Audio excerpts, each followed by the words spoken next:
Do you see the cat? Do you see the cradle? Welcome, one and all, to another round of the book reviews. And today I have Cat's Cradle by Kurt Vonnegut. And, well, why did I read this book?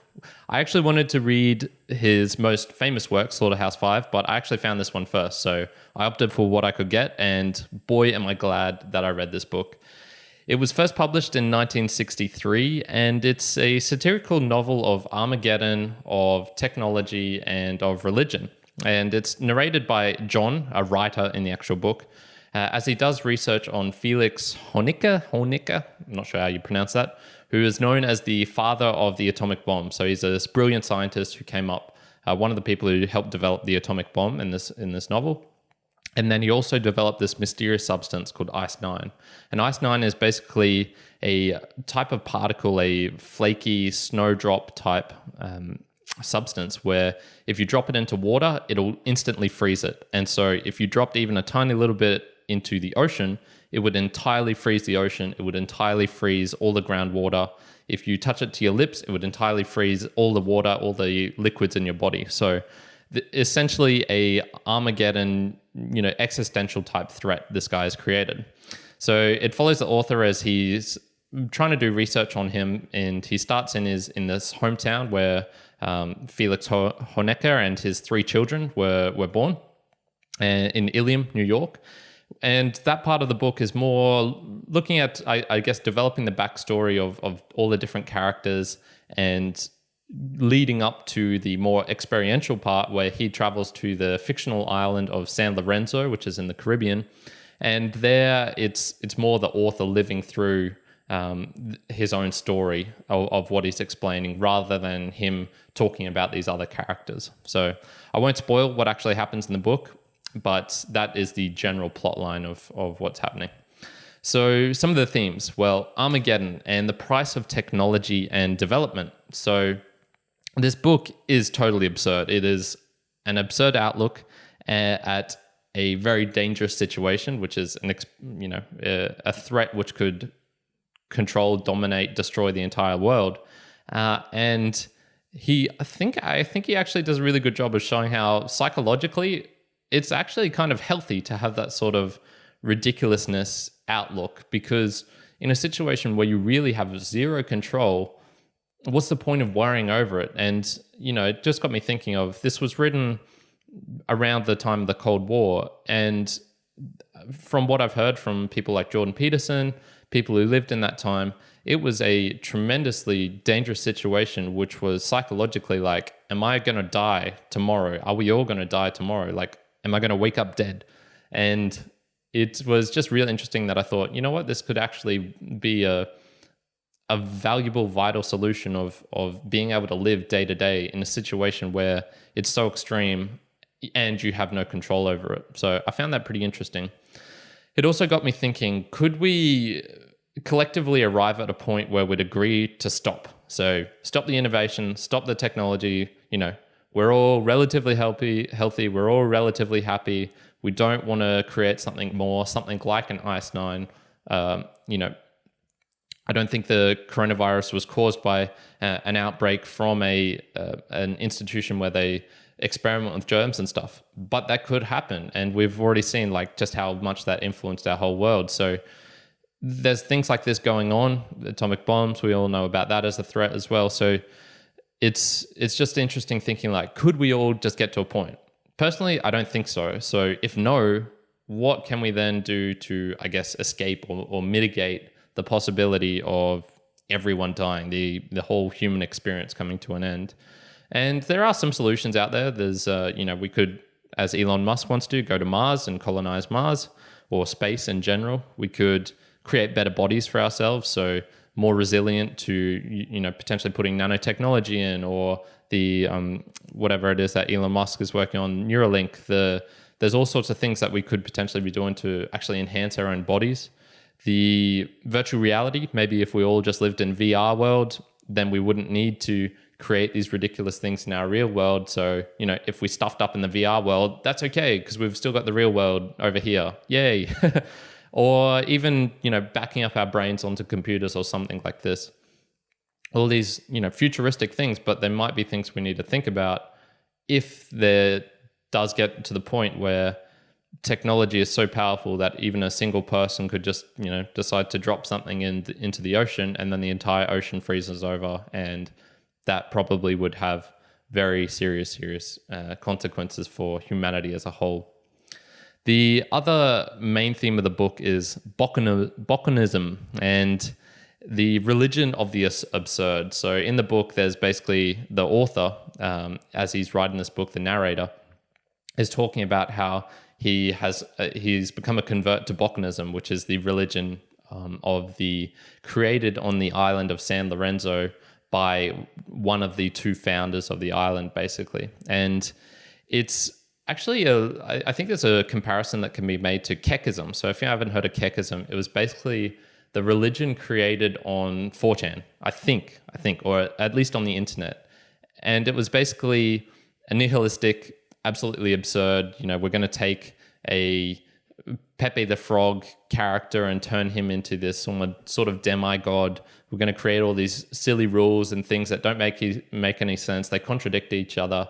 And it actually is sort of similar to that in a way, which is it's just so silly. It makes no sense. Like, you'd probably not be able to practically live like this in the real world, but maybe psychologically it sort of does make sense in a way. And so it's self-aware and a semi-humorous creation to actually give purpose or meaning. So in the book, Bokonism was actually designed to give meaning to the San Lorenzians because they had such a shit life. Like, they were the poorest of the poor, destitute, ugly. They had nothing going on for them. And so they created this religion to give them some meaning, to give them some purpose in life. And that also got me thinking then, okay, is religion primarily to actually give meaning to people? And, there's all sorts of things that religion does. It, gives a solid, structural, moral, ethical way of living in the world.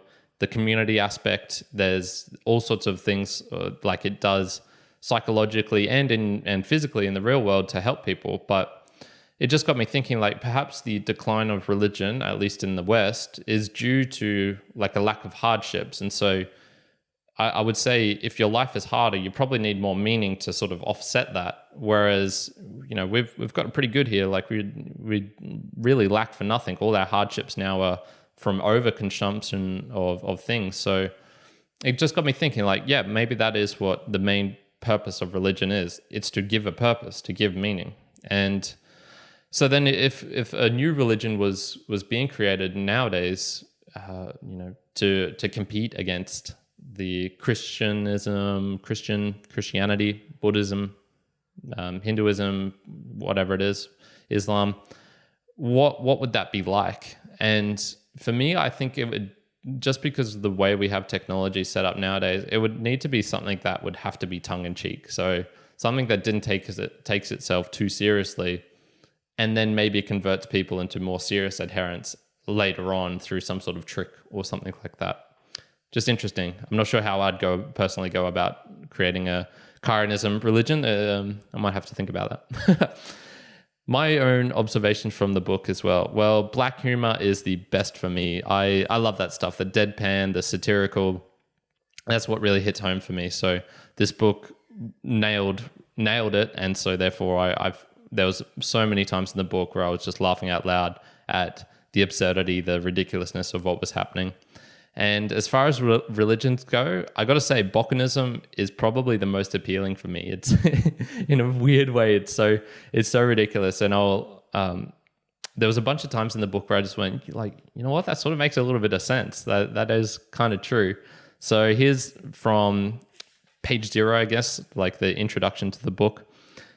Nothing in this book is true. Live by the former that make you brave and kind and healthy and happy. The books of Bokonon. 1:5.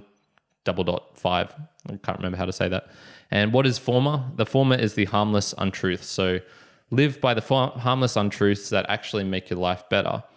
That's actually a little bit of wisdom there. Like, that makes some serious sense. So there's plenty of other times in the book where he's talking about, all these sort of made up names, that his Karas, his the Grand Falloon, all these different things.